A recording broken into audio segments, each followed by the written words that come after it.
how much filthy money are the Hells Angels really making? You think you know the Hells Angels, but you don't.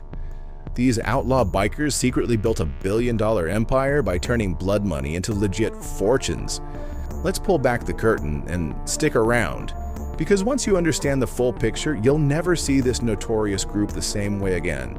The Hells Angels are far more than just notorious bikers. They're an organized criminal empire pulling in billions through a vast network of illegal activities. It's estimated that the club generates up to $1 billion annually. They are making filthy money through operations like drug trafficking, prostitution, gun running, and extortion. Their biggest cash cow? Methamphetamine production, especially in regions like Oregon and North Carolina, where they controlled by nearly 50% of the illegal drug market. Along with meth, their operations extend to cocaine, firearms, and even explosives, all of which fuel their wealth. To cover their tracks, the Angels funnel dirty money into legit-looking businesses, gyms, transport companies, and tattoo shops, making illegal cash look clean. They've cleverly laundered their illicit earnings through merchandise sales, retail outlets, and rallies. Surprisingly, the strongest pillars of the Hells Angels economy are entirely legal, and most people know that the Hells Angels have their infamous patches, but what you might not realize is just how much money that logo brings in. Think about it, the Hells Angels brand is everywhere. From t-shirts and hats to leather jackets, they've turned their logo into a global merchandise empire. It's not just about looking cool, it's a business move.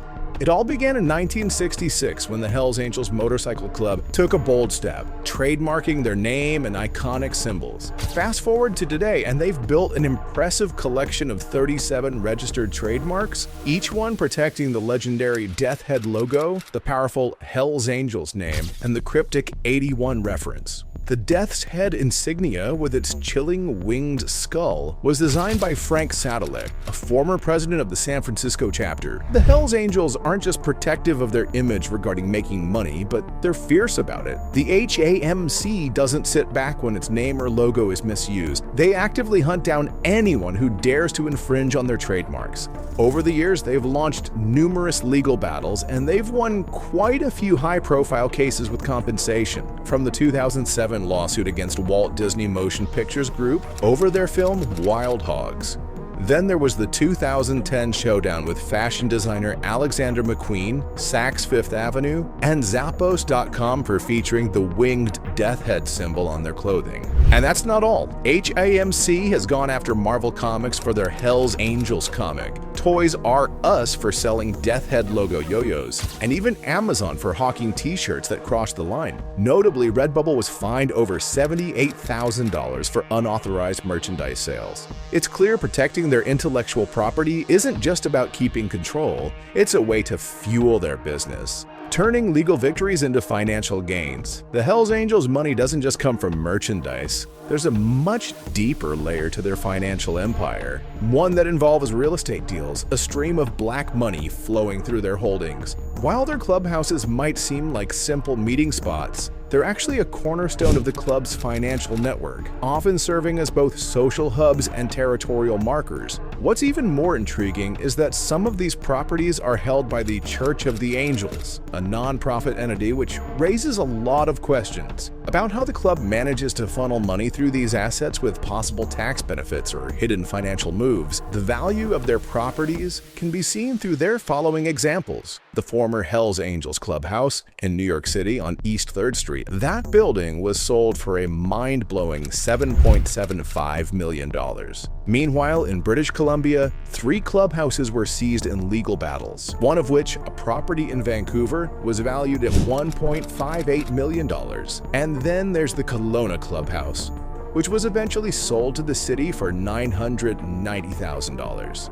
So next time you see a Hells Angels shirt, remember there's a lot more money behind that logo than you think. The Hells Angels also earn a significant amount of money through rallies and gatherings. There's a lot of cash flowing through these events, far more than just a few motorcycle enthusiasts revving their engines.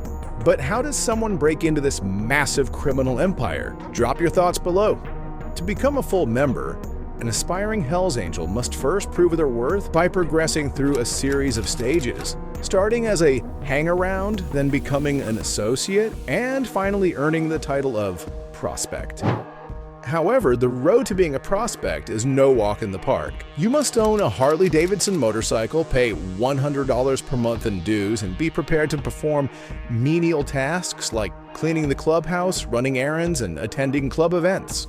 More shocking, some chapters demand that candidates to prove their loyalty through extreme acts, including the murder of rival gang members or enemies.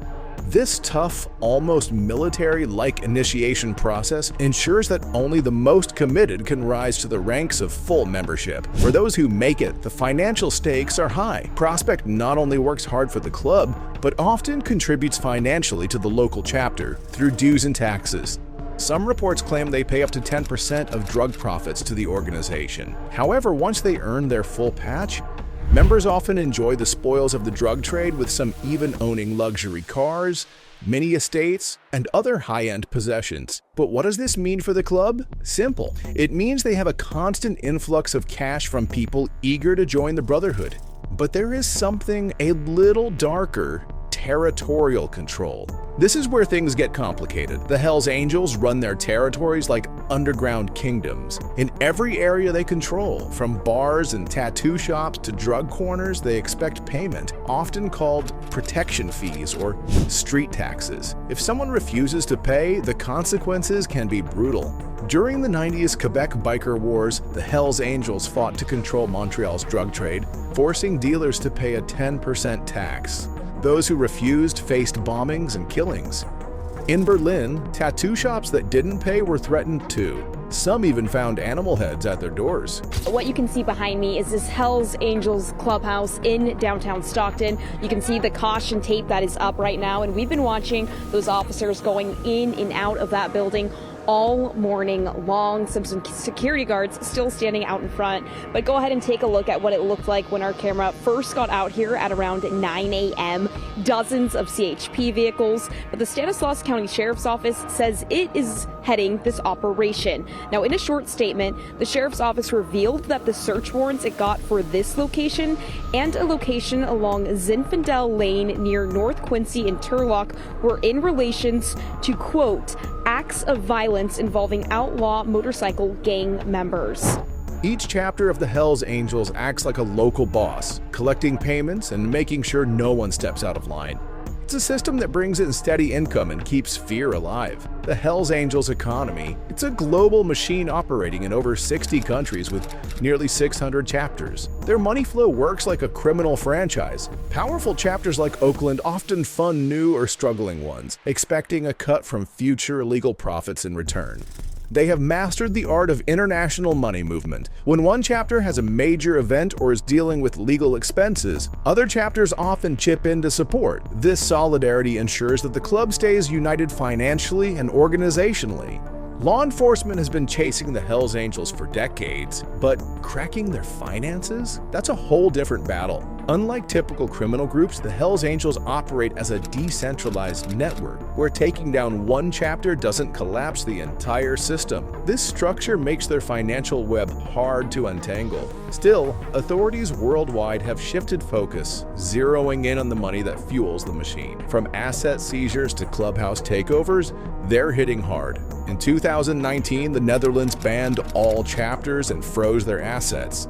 Germany crippled their brand by banning symbols, cutting off merchandise profits. In North America, the RICO Act has led to lifetime prison sentences and massive financial losses. In Canada and the US, multi-million-dollar clubhouses have been seized and sold, but despite all this, law enforcement isn't giving up. And Hells Angels too. It's an ongoing battle that's far from over.